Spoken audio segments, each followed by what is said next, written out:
Bien, seguimos con nuestra cápsula. En este punto vamos a hacer referencia al punto número 3.8, la esclavitud en la Nueva España. Ante la disminución de la población indígena, que recordemos que debido a las enfermedades, a la sobreexplotación y a las guerras de conquista, la disminución pasó a caer más de lo. Por ello, se introdujo la esclavitud africana en la Nueva España, que esta práctica fue legalmente reconocida por el derecho castellano, es decir, por el derecho formado en el Imperio Español, y se utilizó principalmente en aspectos como la minería, los ingenios azucareros y el servicio doméstico. Algunos ejemplos los podemos encontrar, por ejemplo, en Veracruz con los ingenios azucareros, en el cual se utilizaba a las personas de color para el trabajo pesado, es decir, el corte de la caña de azúcar para los ingenios. Recordemos que lo que más quería la Nueva España era la exportación de sus productos a otras colonias del Imperio Español y por supuesto de otros reinos. Entonces, aunque coexistió con otras formas de trabajo forzado, es decir, el trabajo forzado es la obligación en la cual una persona se forza a realizar un trabajo en específico, si- sin su consentimiento, por supuesto. La esclavitud dejó una profunda huella social y económica porque era de un aspecto mucho más aterrador. Entonces, esto no voy a entrar mucho más en detalle, puesto que para la experiencia educativa nos importan los aspectos jurídicos, pero debemos de entender, como dije en otras cápsulas, que en esa época el conocimiento que predominaba era que si la ley decía que algo era jurídicamente positivo, es decir, que era vigente, que podía ser aplicado, entonces no había un aspecto de derechos humanos, ¿no? Si el rey o el consejo o la real audiencia, etcétera, las cortes, etcétera, dependiendo el país en el cual estamos hablando el término, si la legislación decía que se permitía la esclavitud de las personas de color porque para ellos eran de una clase inferior y que eran objetos, entonces en esa época así se consentía, porque la justificación de la época jurídica en ese momento era que si la ley lo decía, era ley, y la ley escrita era obligatoria. Entonces por eso no vamos a entrar mucho en esta información. Bien, la encomienda. La encomienda fue una institución mediante la cual la corona concedía a los españoles el derecho de recibir tributo y trabajo indígena, a cambio de protección y evangelización. Es decir, la encomienda lo que nos decía era que el gobierno, el imperio español le decía a una persona en específica que le daba la encomienda, es decir, la responsabilidad de tener a su cargo trabajadores indígenas, a cambio de que ellos los protegieran y los evangelizaran, y por ello tenían derecho a recibir una compensación, es decir, un tributo. Pero ¿qué pasó? Que esto lo único que volvió es que se hiciera el trabajo forzado a la población indígena, es decir, que los grandes hacendados tuvieran, mediante abusos y una explotación laboral a los indígenas. Eso es la comienda específica. Es decir, se asignaban indígenas a personas. Por supuesto, las obligaciones del encomendero incluían la protección, evangelización y el mantenimiento de los indígenas bajo su cargo, pero por supuesto esto no pasaba. Prácticamente era esclavos gratis. Eso era lo que sucedía. Los repartimientos. Los repartimientos fue un sistema de trabajo forzado rotativo que sustituyó parcialmente a la encomienda. Como sucedió esta característica de que era explotado, el imperio modificó y pasó de los encomendados a los repartimientos. Entonces, aunque se presentaba como un mecanismo regulado, continuó generando explotación a la población indígena.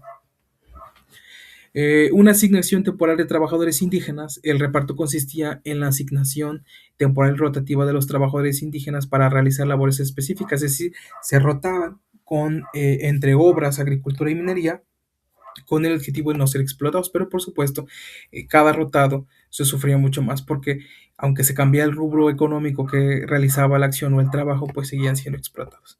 Las regulaciones de protección, las regulaciones del repartimiento incluían la disposición que buscan proteger a los trabajadores indígenas limitando la duración de su trabajo y estableciendo condiciones mínimas de remuneración, es decir, que tuvieran menos horas de trabajo y que tuvieran una remuneración por su trabajo. Pero, como lo hemos visto, estas normativas eran frecuentemente eludidas en la práctica, es decir, que no se aplicaban y no eran obligatorias, lo que llevó a abusos de explotación laboral. Los elementos coercitivos en la práctica, es decir, a pesar de las disposiciones legales, el repartimiento presentaba elementos coercitivos que resultaban en condiciones de trabajo que en muchos casos se asemejaban a la esclavitud. La supervisión de las autoridades coloniales era insuficiente, es decir, la supervisión de la autoridad que debía cuidar que las obligaciones se cumplieran no se hizo. Y entonces lo único que pasó a tener mucho más esclavos y mano de obra barata. Bien, en el aspecto 3.11, el establecimiento de los nuevos centros de población, hacemos referencia que con la consolidación del dominio español se establecieron nuevos centros de población con el objetivo de asegurar control político, económico, social en territorio. Las ciudades, que eran fundadas por españoles, surgieron un modelo urbano específico, conocido como traza de Damero, en una plaza central donde se ubicaban los edificios específicos de poder, es decir, la iglesia, el cabildo y las casas reales.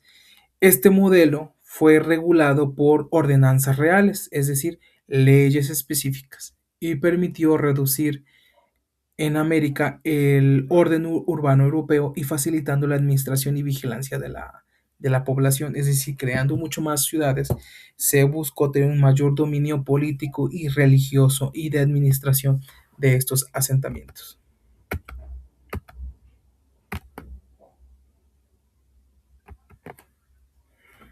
Bien, la organización de la propiedad territorial.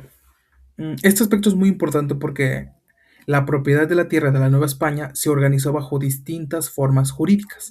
Existían tierras realengas que pertenecían directamente a la corona, es decir, al rey, las mercedes reales, mediante las cuales se concedían tierras a particulares, es decir, eran un regalo de parte del imperio por alguna acción o algún beneficio que trajo alguna familia o una persona específica, y las tierras comunales indígenas, que eran reconocidas legalmente, aunque frecuentemente eran despojados los indígenas y robados de estas tierras, que aunque eran específicamente para los indígenas, bueno, pues por supuesto eran robadas. Esta organización de tierras, por supuesto que buscó asegurar la explotación económica del territorio y el control social de la población, haciendo una diferenciación específica entre pues españoles, indígenas, con estas encomiendas de tierra. Hablamos de una diversidad de la propiedad. Entonces, la corona tenía una soberanía sobre tierras conquistadas, es decir, que la organización de la propiedad territorial de la Nueva España se fundamentaba en el principio de soberanía. Las diversas formas de propiedad reconocidas en el derecho indiano reconoció diversas formas de propiedad, incluyendo la propiedad privada, que debemos entender aquella que es comprada y vendida por particulares, la propiedad comunal indígena, es decir, aquella que pertenece a toda la población indígena de un asentamiento específico, lo que podemos acercar a la actualidad, y por supuesto los bienes vinculados con los mayorazgos, que eran específicamente estas autoridades que no venían tanto de una característica jurídica, sino de una característica imperial, como los nobles en la época. Aunque no eran así, eran similares. Estas distintas categorías reflejaban una diversidad y una complejidad del sistema de propiedad en la colonia, adoptando las realidades locales y las dinámicas sociales.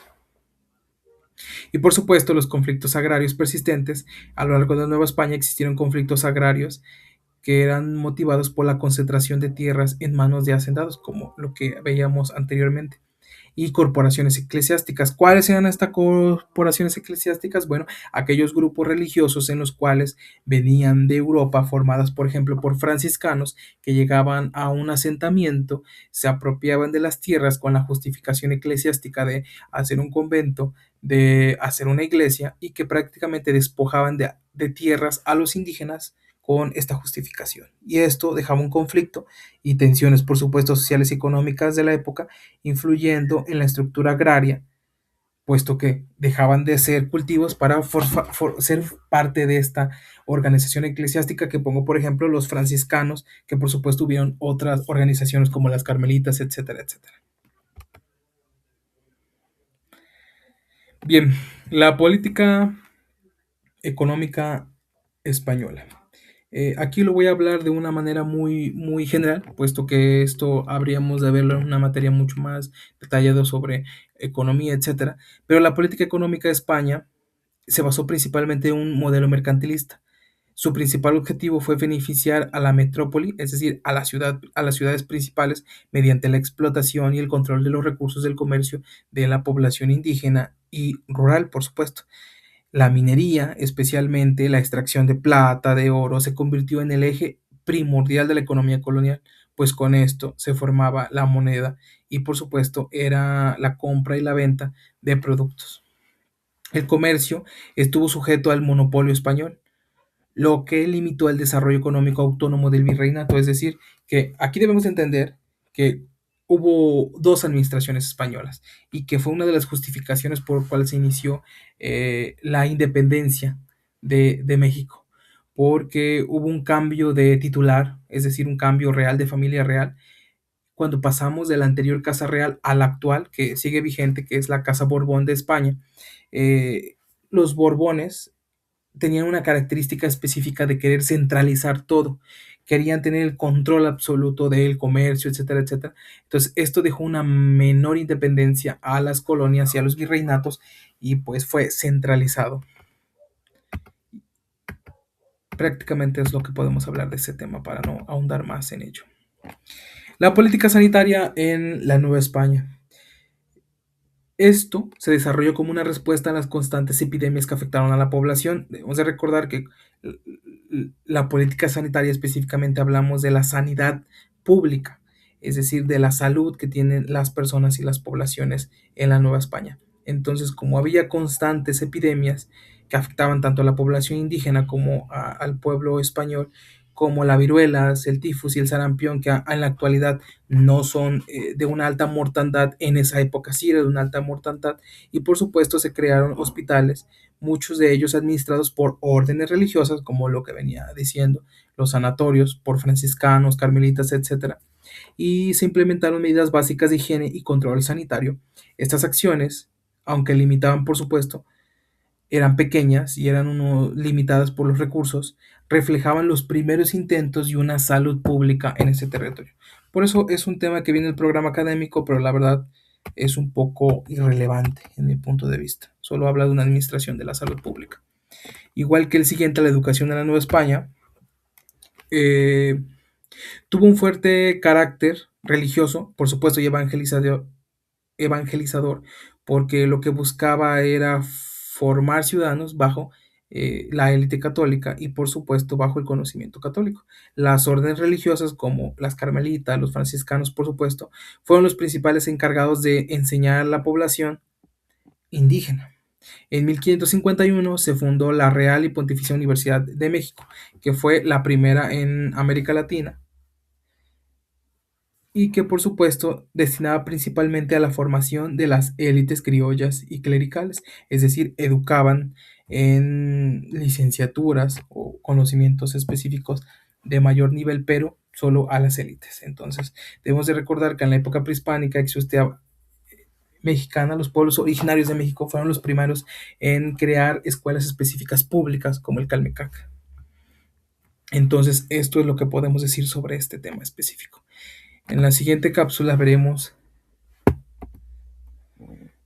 el ingreso nacional a fines de la fase virreinal.